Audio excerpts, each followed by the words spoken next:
Yang kedua, Islam itu selalu dalam proses friksi. Islam itu tidak pernah menyatu menjadi satu kesatuan. Ada PKB, ada PAN, ada PKS. Itu semuanya sudah berbeda orientasi. Sehingga antar mereka itu pasti ada friksi. Ada NU, ada Muhammadiyah, ada Mujahidin, ada FPI. Semuanya itu orientasinya beda. NU dan Muhammadiyah masih mempunyai akar rumput yang begitu besar. Tetapi akar rumput ini selalu diambil orang lain. Nah, persoalan yang paling utama sebenarnya, bagaimana kita mempunyai partai Islam itu tanpa embel-embel. Ini punyanya NU, ini punyanya Muhammadiyah, ini punyanya garis murni yang di PKS itu. Bagaimana kita bisa menciptakan partai Islam itu yang lebih elegan tanpa mempunyai apa-apa? Nah, agaknya susah bagi kita, karena kita sejak awal itu sudah mempunyai garis pemisah. Dan di Al-Quran, di Al-Waqiah juga begitu, sudah dimas, pecah-pecah, agak susah. Nah,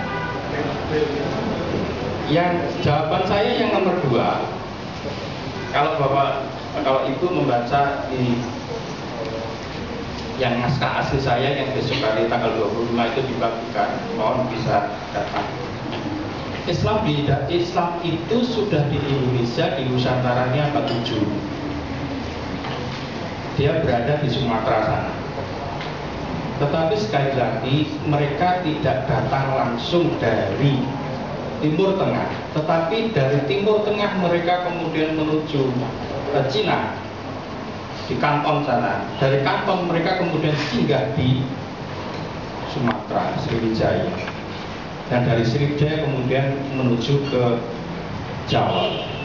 Nah, disitulah ketika orang-orang sufi yang menyebarkan Islam itu, dia berrelasi dengan elit.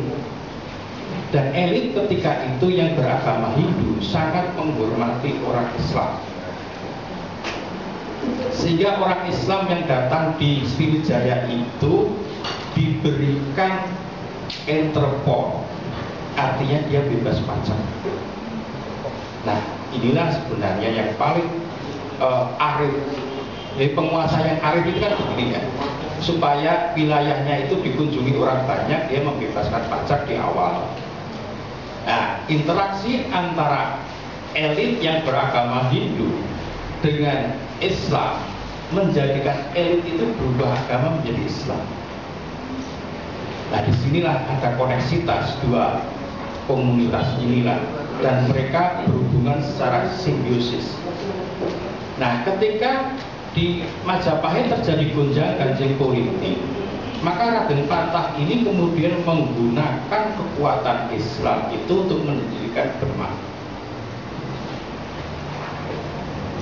Tetapi sekali lagi Raden Patah tidak pernah menggunakan ideologi Islam. Raden Patah selalu menggunakan umur al-dunya, umur al-din, memisahkan antara dunia dan akhirat. Karena pemisahan ini bertujuan untuk meningkatkan ekonomi. Nah, disinilah persoalan sebenarnya. Jadi kalau selama Raden Patah tidak mempergunakan itu, maka rentetan ke bawahnya itu juga tidak menggunakan itu. Dia selalu menggunakan umur al-din, umur al-dunya, umur al-din, memisahkan antara agama dan politik. Itu jawaban saya. Sehingga dari prinsip Raden Patah itu kemudian menjadi primus inter pares bagi kerajaan Mataram. Tetapi ada satu hal lagi, ada primus Islam menjadi primus inter pares karena dia digunakan sebagai kekuatan politik. Dua primus inter pares. Primus inter pares sebagai kekuatan politik, primus inter pares sebagai contoh model bagi kerajaan Mataram. Terima kasih.